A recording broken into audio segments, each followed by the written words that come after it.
안녕하세요. 오늘 혈류 감염의 진단 기준과 사례에 대한 강의를 맡은 서울대학교 병원 감염내과의 최평균 교수입니다. 이 시간에는 코니스 중환자실 감시 체계에서 다루고 있는 혈류 감염을 어떻게 진단하는지를 알아보고 마지막에 사례를 가지고 실습을 해보겠습니다. 우선 혈류 감염의 진단에 대해서 살펴보겠습니다. 사실 저희가 감시하려는 중심정맥 카테터 관련 혈류 감염은 진단이 임상적으로 어렵습니다. 왜냐하면 임상 증상이 매우 비특이적입니다. 대부분의 환자가 열이 나지만 열이 나는 게 특이하지 않습니다. 중환자실에 있는 환자가 중심정맥 카테터 관련 혈류 감염 이외에 무수히 많은 원인으로 열이 날 수 있기 때문에 열이 난다고 하여 우리가 중심정맥 카테터 관련 혈류 감염이라고 진단할 수가 없습니다. 카테터 삽입 부위가 발적이 생기고 삽입 부위에서 농성 분비물이 있다면 이는 카테터 관련 감염이 생겼다는 것에 매우 특이적인 소견이라 할 수 있습니다. 하지만 카테터 때문에 생기는 혈류 감염의 많은 부분에서 이러한 카테터 삽입 부위에 문제가 없을 수도 있기 때문에 이러한 임상 증상만 가지고 하는 것은 민감도가 또 매우 떨어질 수 있습니다. 따라서 현재 감시 체계를 위해서 중심정맥 관련 카테터 관련 혈류 감염을 진단하는 건 검사 기반에 둔 진단 방법입니다. 그리고 오늘 강의에서 이러한 감시를 위한 진단 기준과 환자 치료를 위한 임상 기준은 다르다라는 것을 꼭 유념하셔야겠습니다. 우리가 감시 목적으로 진단을 하는 것은 결국 한 집단에서 트렌드가 어떻게 되는지를 파악하고자 하기 위함입니다. 따라서 이러한 한 집단에서 우리가 이러한 감염을 줄이기 위한 중재를 했거나 이랬을 때 트렌드가 어떻게 되는지를 보겠다라는 게 감시 목적의 진단이 되겠습니다. 따라서 이러한 감시 목적의 진단은 누가 와도 똑같은 판단을 할 수 있게 만들어야 하기 때문에 주관적 판단이 들어가는 클리니컬 저지먼트를 가능하면 배제를 하고 아주 제한된 의무기록, 보통은 후양적으로 의무기록 분석을 통해 진단을 하기 때문에 제한된 자료만을 가지고 진단을 하는 것입니다. 하지만 우리가 환자 치료를 위한 클리니컬 다이그노시스는 개별 환자에게 어떤 치료를 할지 말지 이런 거를 결정하기 위해서 하는 진단이고 따라서 그 당시에 의료진이 이용할 수 있는 모든 정보를 다 이용해야 하며 의료진의 경험에 의한 클리니컬 저지먼트가 매우 중요한 가치를 가집니다. 따라서 이 클리니컬 다이그노시스는 개별 환자에 대해서 적용을 하는 거라면 서베일런스 데피니션, 오늘 저희가 다루어 볼 서베일런스 데피니션은 한 집단을 대상으로 하는 거고 개별 환자가 정말로 참이냐 것이냐 맞았는지를 파악하는 게 그렇게 중요하진 않습니다. 결국은 같은 기준을 가지고 계속 집단에 적용을 하다 보면 트렌드를 파악할 수 있게 된다는 데서 오늘 여러 가지 기준을 설명을 드릴 텐데 이러한 원리에 의해서 정해진 기준이라는 걸 좀 이해를 하셨으면 좋겠습니다. 우선 진단 기준을 살펴보기 전에 주요 용어에 대해서 살펴보겠습니다. 우리가 감시를 하려고 하는 건 중환자실 의료 관련 감염이고 중환자실 의료 관련 감염이라고 하면 중환자실 입원 환자에서 입원 기간 중에 발생한 감염증을 말합니다. 따라서 중환자실에서 발생한 감염이라고 하려면 중환자실 입원 당일에 감염의 증거가 없어야 하고 중환자실 입실 당시에 감염증의 잠복 상태가 아니어야 합니다.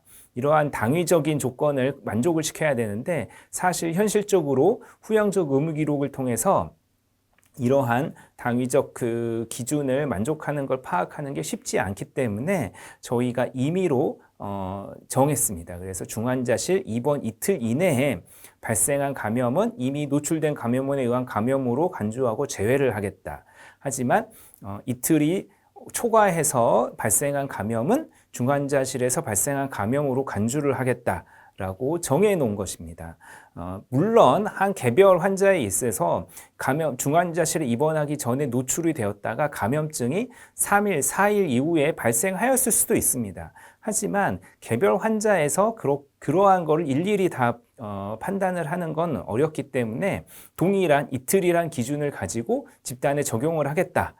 이렇게 기준을 설정하였다라고 이해하시면 되겠습니다. 또한 같은 관점에서 중환자실에 퇴실하고 나서 이틀 이내에 발생한 감염증도 모두 중환자실 관련 의료 관련으로 간주를 합니다. 또 하나의 정의는 7일간의 진단기준 충족기간, 영어로는 Infection Window Period라고 하는 개념이 있습니다. 이 뒤에 살펴보겠지만 감염의 진단을 위해서는 여러 가지 진단 요소가 있는데 진단 요소 중에 가장 검사를 시행한 날을 기준으로 양성으로 확인된 전후로 3일간이 감염 진단 기준 충족 기간이 됩니다. 그래서 예를 들어서 오늘 우리가 다루고자 하는 혈류 감염은 미생물 검사, 혈액 배양에서 균이 자랐다라는 검체 검사가 진단의 가장 중요한 요소이고 이러한 혈액 배양을 시행한 날로부터 플러스 마이너스 3일 이내에 그래서 총 7일 이내에 관련 증상이 모두 다 충족을 돼야 된다라는 게 7일간의 진단기준 충족기간이라는 겁니다. 그래서 이렇게 진단기준 충족기간 안에 여러 가지 진단 기준의 요소를 충족하는 요소 중에 임상소견 또는 임상검사 채취일 중 가장 처음 발생한 날짜가 감염 발생일이 되겠습니다. 다음으로 좀 처음 경험하시는 분은 참 이해하기 어려운 개념인데 동일 감염 불가 기간이라는 게 있습니다. 영어로는 Repeated Infection Time Frame, RIT라고 보통 얘기를 하는데요. 동일한 종류의 감염을 새로운 감염으로 보고하지 않는 14일간의 기간입니다. 이 기간은 기감염과 의료 관련 감염 둘 다에게 적용을 합니다. 사실 임상적으로 한 혈류 감염이 생겨서 이게 해결이 안 되고 계속 지속되고 있는지 아니면 이 감염이 해결이 되었다가 새로운 감염이 생겼는지를 판단하는 것은 매우 클리니컬 저지먼트에 해당하는 영역입니다. 하지만 이러한 거를 그 주관적 판단이 많이 들어갈 수 있기 때문에 집단에 적용을 할 때는 14일이라는 기간을 설정을 하자라는 게 이제 RIT를 설정하게 된 배경이 되겠습니다. 따라서 RIT 기간 내에 다른 병원체에 의한 감염이 연속된 경우 새로운 감염으로 보고하지 않고 이전 발생한 같은 종류의 감염의 원인균을 추가하면 되겠습니다. 이러한 RIT는 트랜스포 룰에 따라 퇴실 당일과 그 다음 날을 포함하지만 한 번의 중환자실 재실 기간에만 적용하겠습니다. 다음으로 또 이 혈류 감염 진단에 있어서 가장 중요한 개념 중에 하나가 2차 혈류 감염 진단 가능 기간이라는 겁니다. 결국은 우리가 혈류 감염이 발생을 하면 이게 1차 혈류 감염인지 2차 혈류 감염인지를 판정을 해야 하는데 2차 혈류 감염을 판정하기 위해서는 원발 부위 감염의 2차 혈류 감염으로 간주하기 위해 해당 혈액 검체가 채취되는 기간을 말합니다. 이러한 2차 혈류 감염 진단 가능 기간에는 두 개 중에 하나인데 하나는 진단 기준 충족 기간 이내에 체열이 되거나 아니면 진단 기준 충족 기간과 동일 감염 불가 기간을 포함한 14일에서 17일 동안의 기간 동안에 체열이 되면 되겠습니다. 이러한 2차 혈류 감염 진단 가능 기간에는 그 각 원발 부위 감염 기준에 혈액 배양 양성이 이러한 진단 부위 감염을 진단하는 요소 중에 하나라고 한다면 이때는 이 혈액 배양 검체가 인펙션 윈도우 피어리어드 진단 기준 충족 기간 내에 채취가 돼야 합니다. 하지만 그 원발 부위의 감염의 기준이 그 감염 부위에서 미생물이 동정되는 게 진단 기준에 포함이 돼 있다고 한다면 이때 혈액 배양에서는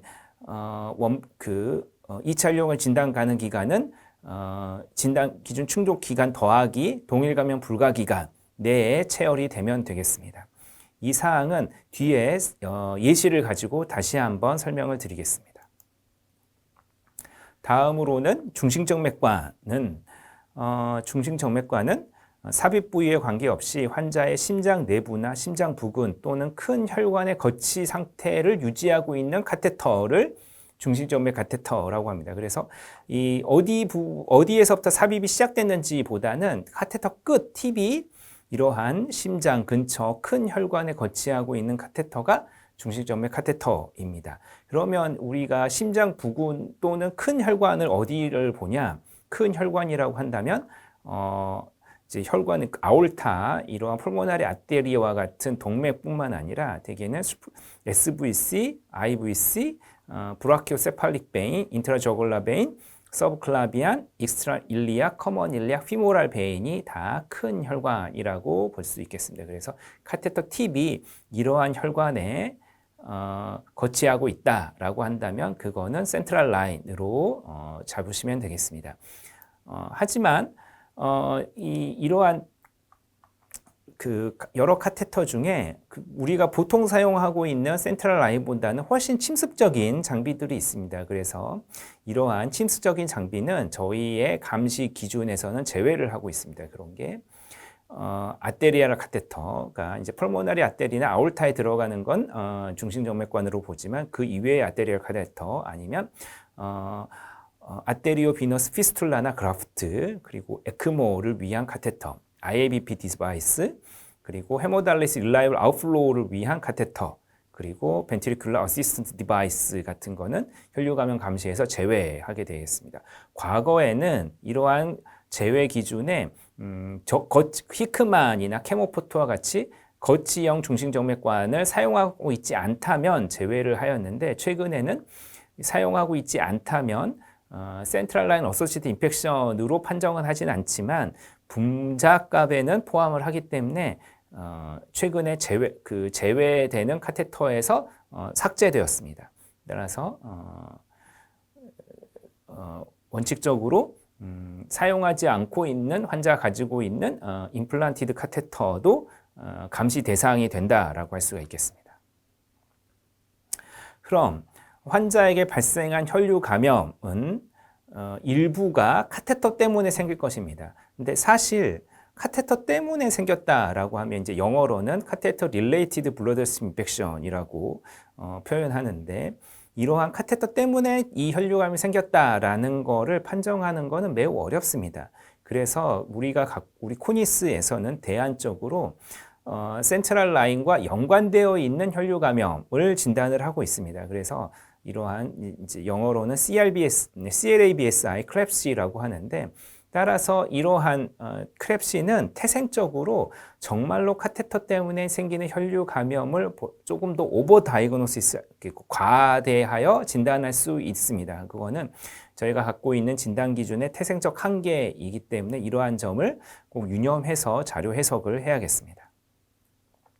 그래서 혈류 감염이 어떻게 진단이 되는지의 과정을 살펴보겠습니다. 제일 먼저 판단할 것은 이 환자에게 의미 있는 균열증이 발생을 하였는가라는 것을 판정을 하고, 의미 있는 균열증이 발생을 하였다라고 판정이 되면 다음으로는 다른 부위의 감염과 관련이 있는가, 이 감염이 프라이머리 감염인지 세컨다리 감염인지를 판정을 하겠습니다.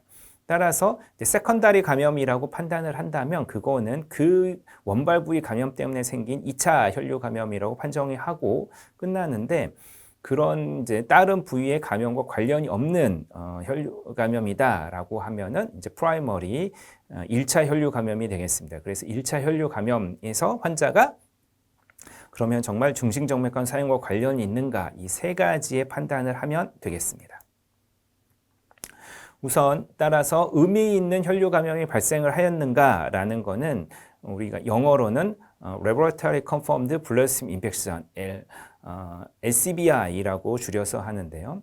LCBI에는 크게 두 가지 진단 기준이 있습니다. 하나는 진단 기준 1은 한 개 또는 그 이상의 혈액 검체에서 병원성이 인정되는 균주가 분리되면, 그때는 이제 병원성이 인정되는 균주가 분리된다면 바로 LCBI1을 충족시켰다라고 할 수 있습니다.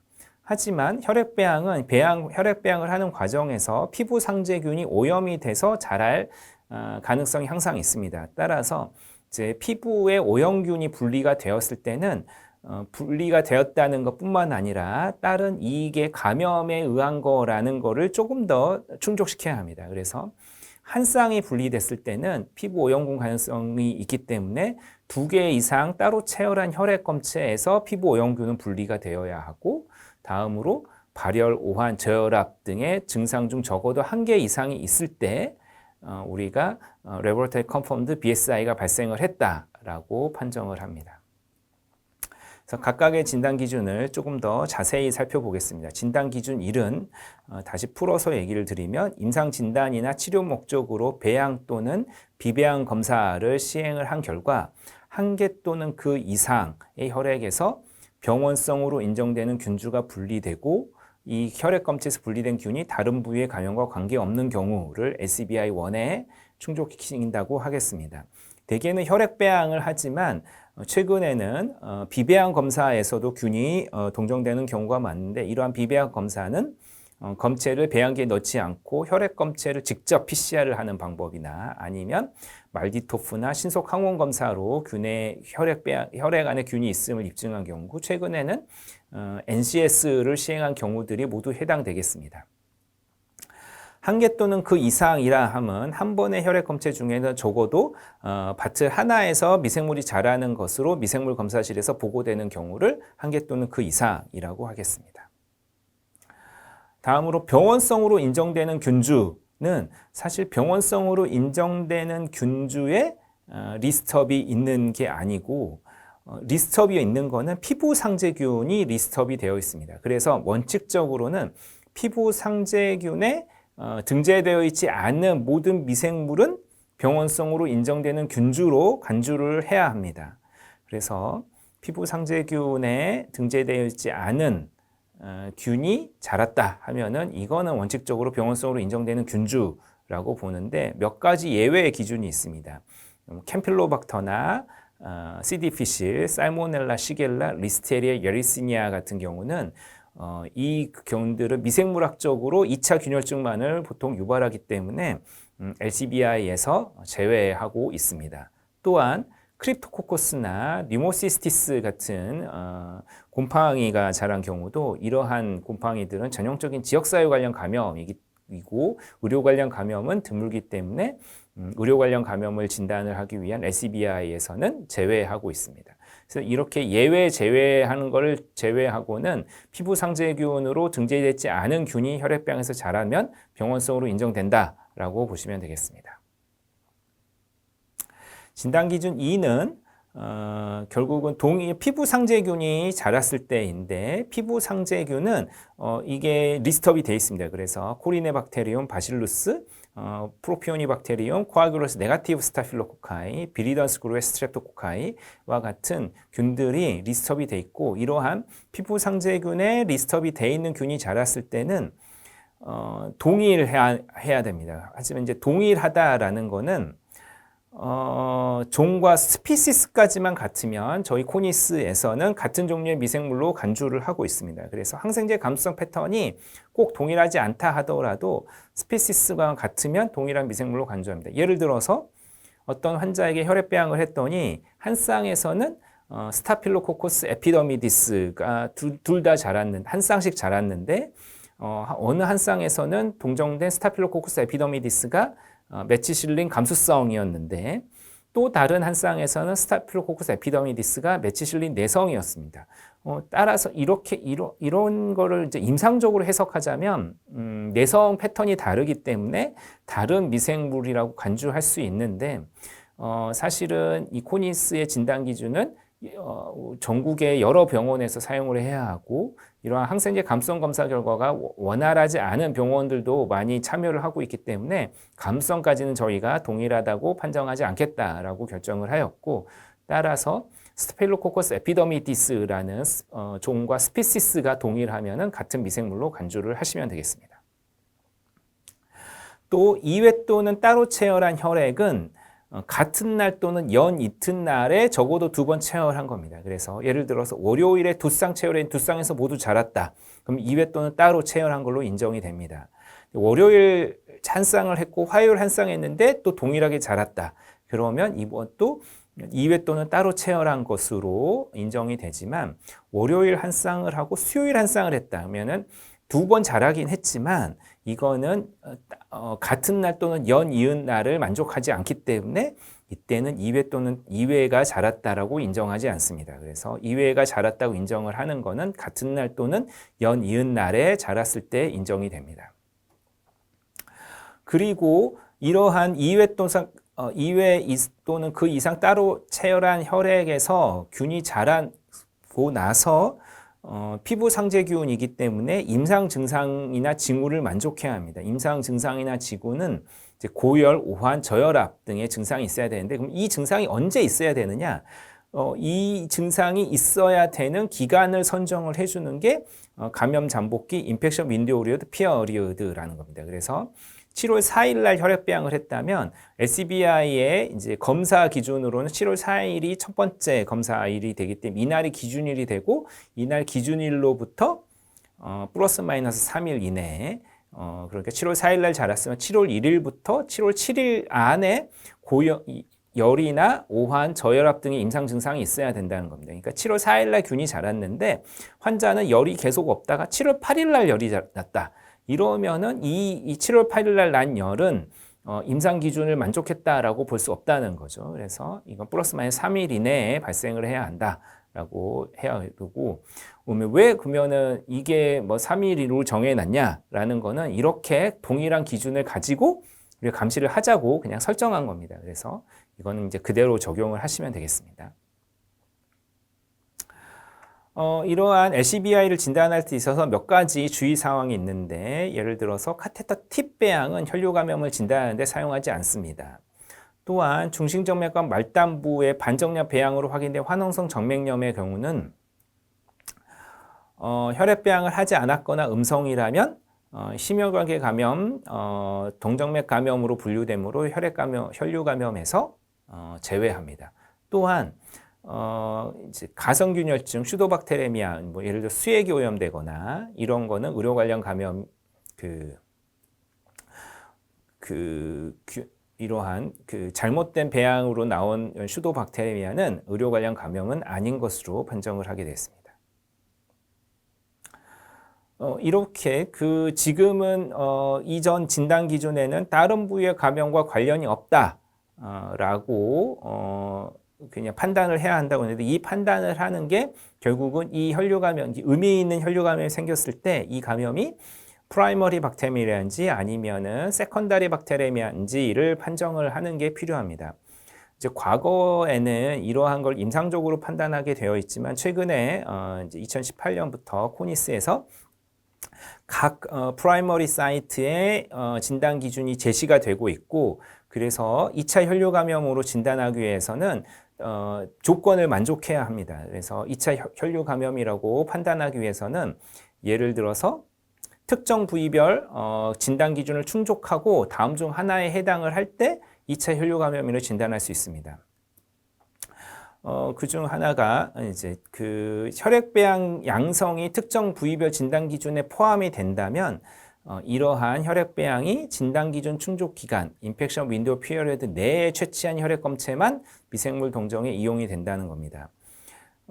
하지만 이제 검체 부위에서 미생물을 확인하는 것이 특정 부위별 진단 기준에 포함되는 경우에는 2차 혈류 기간 진단 가능 기간은 진단 기준 충족 기간 더하기 동일 감염 배제 기간, Repeated Infection Time Frame (RIT) 기간을 합친 기간이 2차 감염 혈류 기간의 진단 가능 기간이 되겠습니다.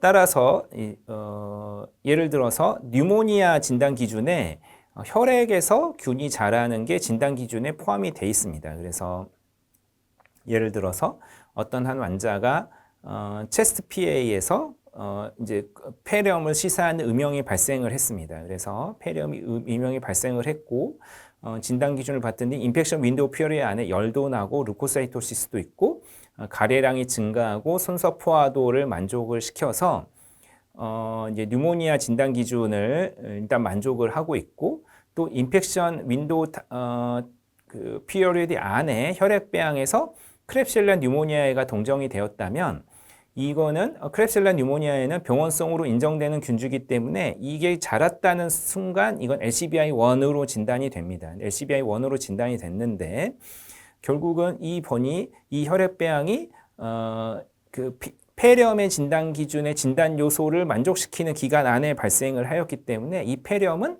미생물학적으로 확인된 뉴모2로 진단이 될 수 있고 따라서 이 환자에서 발생한 크랩실라 뉴모니아에 의한 LCBI는 뉴모니아에 의한 2차 혈류 감염으로 진단이 되게 되겠습니다. 하지만 이제 같은 그 폐렴 환자인데 혈액배양이 인펙션 윈도우 피어를 벗어나서 7월 8일 날 혈액배양에서 병원성으로 인정되는 황색 포도알균이 동정이 됐다. 이런 거는 황색 포도알균이 동정되는 순간 LCBI1이 발생을 한 거고요. LCBI1이 발생을 한 게 2차 혈류 감염으로 진단이 되는지를 보려고 봤더니 원발 부위, 특정 부위 감염이 폐렴이 있긴 하지만 이 혈액배양은 이 폐렴의 진단 기준에 포함되는 요소이기 때문에 결국은 인펙션 윈도우 피어리드 안에 있어야 됩니다. 하지만 이게 인펙션 윈도우 피어리드 안에 없기 때문에 이 자란 황색 포도알균이 폐렴에 의한 2차 혈류 감염으로 진단할 수 없고 이 사례는 미생물이 확인되지 않은 뉴모1이 진단이 됐고 이와는 별도로 LCBI1이 또 생겼다라고 진단을 하는 게 맞겠습니다. 하지만 이제 2차 혈류 감염 진단에 있어서 이제 혈액에서 미생물을 확인하는 게 아니고 감염 부위 검체에서 미생물을 확인하는 경우에는 2차 혈류 감염 진단 기준은 인펙션 윈도우 피어리어드에서 리피티드 인펙션 타임 프레임을 합한 기간이 되겠습니다. 예를 들어서 UTI 같은 경우는 소변에서 미생물을 확인을 하는 것이 진단 기준에 포함이 돼 있죠. 따라서 7월 4일 날 환자가 소변에서 대장균이 10의 5승 이상 자랐고 또 인펙션 윈도우 피어리어드 안에 열과 배뇨통이 있었기 때문에 이 환자는 SUTI가 발생을 했다. 라고 볼 수 있겠습니다. 이러한 SUTI가 발생한 상황에서 동일한 이런 UTI를 진단하기 위해 필요했던 소변에서 대장균이 자랐다.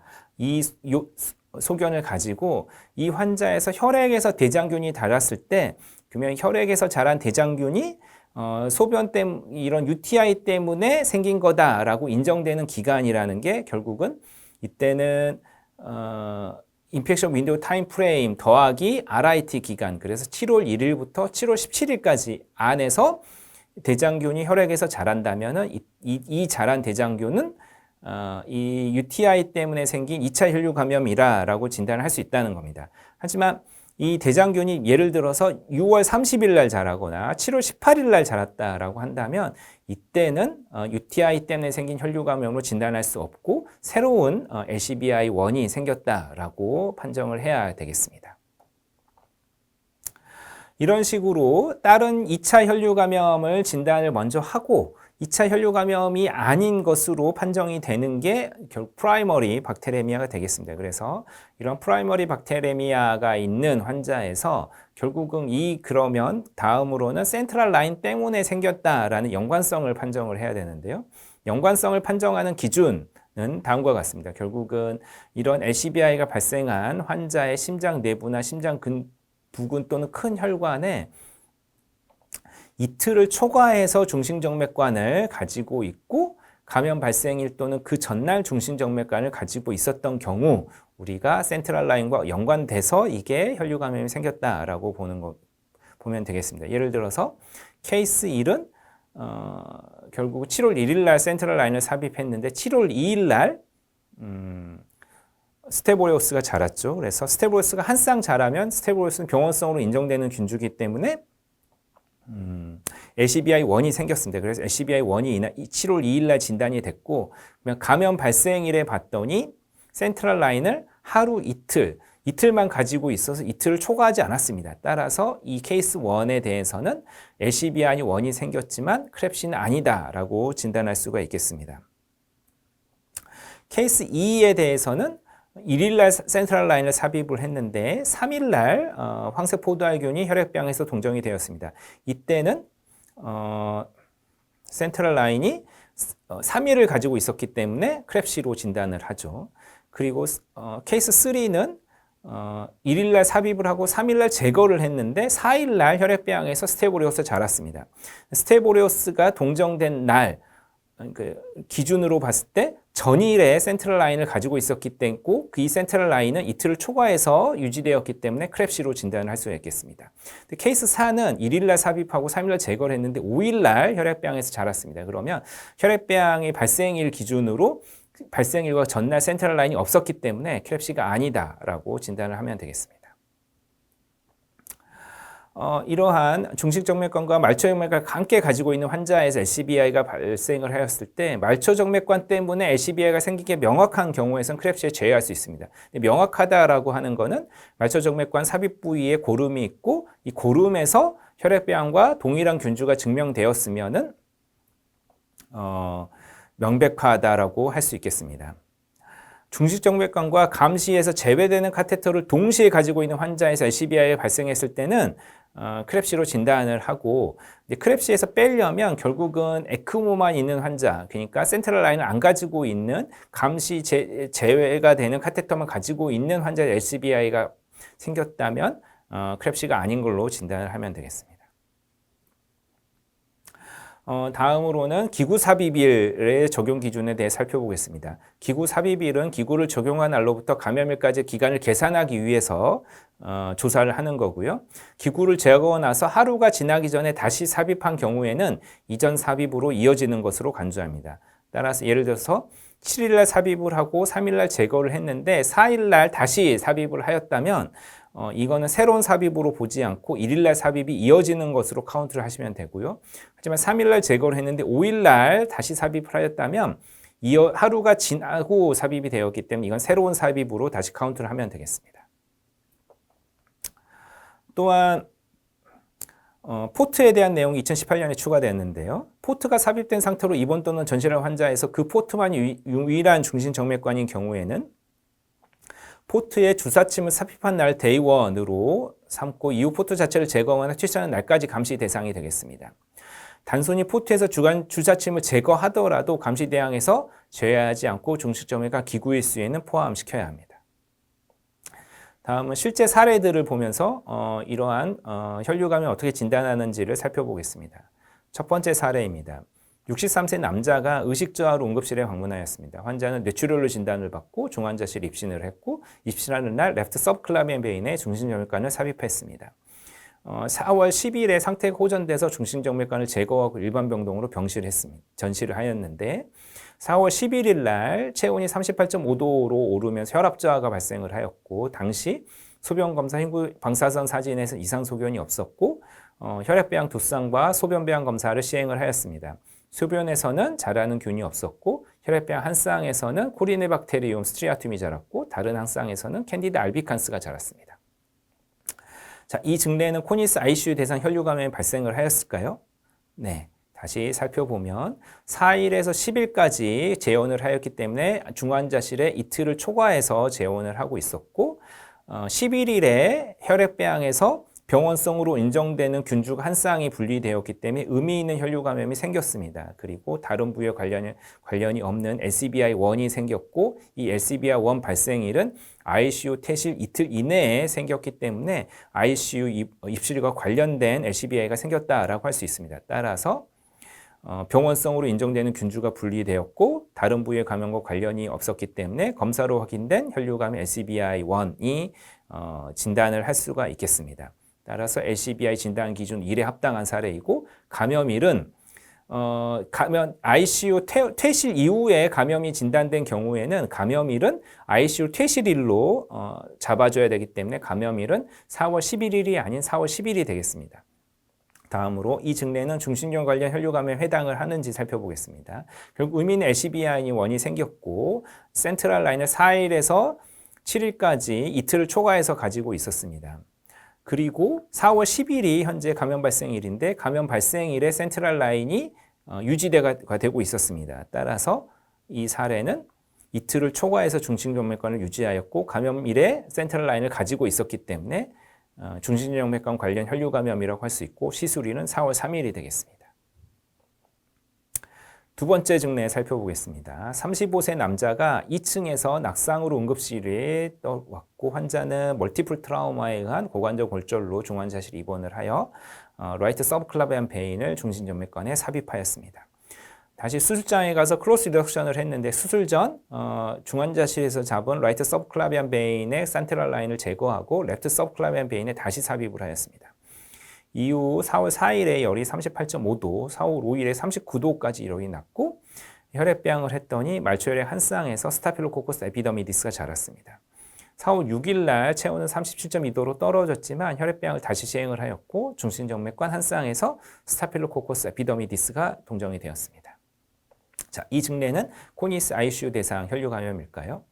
네, 다시 증례를 분석을 해보면 환자는 말초 혈액 한 쌍과 중심정 한 쌍, 연이은 날에 체열한 혈액 두 쌍에서 스타필로코커스 에피더미디스라는 동일한 스피시스의 피부 상재균이 동정이 되어서 LCBI2를 일단 만족하는 조건 하나를 만족했고 그러면 감염 발생일은 4월 5일이 되겠고 기준일은 4월 5일이고 4월 5일에 플러스 마이너스 3일을 봤더니 4월 4일에 체온이 38.5도로 생긴 발열이 있었습니다. 따라서 증상 조건도 만족했기 때문에 LCBI2를 만족했다라고 할 수 있고 감염 발생일은 그 진단 요소 중에 가장 빨리 생긴 체온 상승 4월 4일이 되겠습니다. 그래서 감염 발생일은 4월 4일이고 4월 4일은 ICU에 입실해서 이틀을 초과했기 때문에 ICU와 관련된 혈류 감염이 발생을 했다라고 판정할 수 있겠습니다. 따라서 2개 이상 따로 체열한 혈액에서 보통의 피부 오염균이 분리가 되었고 발열일 증상 기준을 만족했기 때문에 검사로 확인해 LCBI2가 만족된 사례이고 감염일은 4월 4일이라고 할 수 있겠습니다. 이 증례는 중심종 관련 혈류 감염이라고 할 수 있는지 보겠습니다. 결국은 4월 4일에 감염이 발생을 하였고 센트럴 라인은 4월 1일 날 삽입을 하였고 2일 날 제거하고 다시 삽입하였지만 이러한 행위는 이어지는 삽입으로 본다고 했기 때문에 센트럴 라인은 4월 1일부터 4월 4일까지 이틀을 초과해서 가지고 있었습니다. 따라서 감염 발생일에 중심정맥관을 유지하고 있었기 때문에 센트럴 라인과 관련된 혈류 감염이라고 판정할 수 있겠습니다. 그래서 이틀을 초과해서 중심정맥관을 유지하고 있었고 감염일에 센트럴 라인을 가지고 있었기 때문에 센트럴 라인과 관련된 혈류 감염을 할 수 있고 시술일은 4월 1일이 되겠습니다. 다음 세 번째 증례입니다. 세 번째 증례는 70세 남자가 췌장암으로 수술하고 병실에서 치료를 받던 중에 열이 나면서 배가 아프고 토하고 혈압이 저하돼서 중환자실에 왔습니다. 중환자실에 입원하여 라이트 서브클라베인의 중심정맥관을 삽입을 하였고 CT를 찍었더니 수술 부위에 컴플리케이트 플루이드 컬렉션이 있는 소견을 보여서 바로 PCD를 삽입을 하였고 이 PCD에서 이콜라이 VRE가 동정이 되었습니다. 이후 환자는 체온이 38.5도로 상승하고 혈압 저하가 발생을 했고 당시 혈액배양 두 쌍과 소변배양 검사를 하였는데 소변에서는 자라는 균이 없었지만 혈액배양 두 쌍에서는 엔테로코커스 피시움이 자랐습니다. 네. 이 증례는 ICU 대상 혈류 감염이 되는지 먼저 살펴보겠습니다. 환자는 혈액배양을 한 날 시점을 보면은 이틀을 초과했고 엔테로코커스 피시움은 병원성으로 인정되는 균주기 때문에 증상 여부와 상관없이 자랐다는 것만으로 LCBI1을 만족해서 ICU 입시를 이틀을 초과해서 LCBI1을 일단 만족하고 있습니다. 하지만 환자를 다시 보면 환자가 열 나고 복통, 구토가 있었고 CT에서 complicated fluid collection을 보였고 다시 무균적으로 PCD를 삽입하면서 얻은 검체에서 대장균, VRE 등의 균이 동정이 되었습니다. 따라서 코니스 진단 기준의 복강내 감염의 진단 기준을 보면 그 진단 기준 1, 2, 3이 있는데 그 중에 3번에 다음 임상 징후 또는 증상 적어도 2가지 이상을 만족해야 되는데 환자 열이 나고 있었고 구토, 복통 등의 증상을 가지고 있었습니다. 그리고 무균적으로 삽입한 PCD에서 검체에서 배양에서 미생물이 확인이 됐고 그리고 CT를 찍었더니 복강 내에 컴플리트 플레이드 컬렉션이 있었다. 그래서 이 환자는 입실하는 당시에 복강 내 감염 진단 기준 3을 만족을 하고 있습니다. 그래서 CT에서 감염이 의심되는 소견이 확인됐고 무균적으로 삽입한 배액관에서 균이 확인이 됐고 증상 기준을 만족을 하였기 때문에 복강 내 감염이 있다고 일단 할 수 있고 그러면 복강 내 감염이 있으면 이후에 자란 혈액배양에서 양성이 2차 혈류 감염, 복강 내 감염에 의한 2차 혈류 감염인지를 다시 판정을 해야 되고 이때는 특정 부위 감염별 진단 기준에 혈액배양 양성이 포함이 됐는지 아니면 감염 부위 검체에서 미생물을 확인하는 걸로 해왔는지를 분류해야 된다고 했습니다. 네, 이 복강 내 감염은 다시 보시면 진단 기준에서 복강 내에서 무균적으로 삽입한 검체에서 미생물을 확인을 하였습니다. 따라서 감염 부위 검체에서 미생물을 확인하는 것이 긴장 기준에 포함이 되어 있기 때문에 2차 혈류 감염 진단 가능 기간은 인펙션 윈도우 피어리어드에서 리피티드 인펙션 타임 프레임을 합한 기간이 되겠습니다. 따라서 이 환자는 7월 4일 날 PCD에서 이콜라이와 VRE가 무균적으로 삽입한 PCD에서 자라서 진단이 됐는데 그 감염 요소 중에 열은 하루 전날부터 생겼기 때문에 감염 발생일은 7월 3일이고 인펙션 윈도우 타임 피리어드에 따라서 7월 1일부터 7월 17일까지 혈액에서 PCD에서 자란 이콜라이나 VRE가 자란다면 이거는 복강 내 감염에 의한 2차 혈류 감염으로 진단을 할 수가 있겠습니다. 따라서 7월 7일 날 환자 혈액에서 VRE가 자랐다는 것은 이 VRE는 우리가 복강 내 감염에 의한 2차 혈류 감염이다 라고 진단을 할 수가 있는 겁니다. 따라서 이 환자는 복강 내 감염에 의한 2차 혈류 감염이 발생을 하였고 이 복강 내 감염은 중환자실 입실하기 전날의 감염 발생일이기 때문에 기감염, 중환자실 기감염이고 따라서 이 환자는 판정을 하면 기감염에 의한 2차 혈류 감염으로 혈류 감염이 발생을 하였기 때문에 코니스 ICU 대상 혈류 감염이 아니다 라고 진단을 하시면 되겠습니다. 네, 지금까지 코니스 ICU 혈류 감염의 진단 기준과 증례를 통해서 어떻게 진단하는지를 살펴보았습니다. 네, 경청해 주셔서 감사합니다.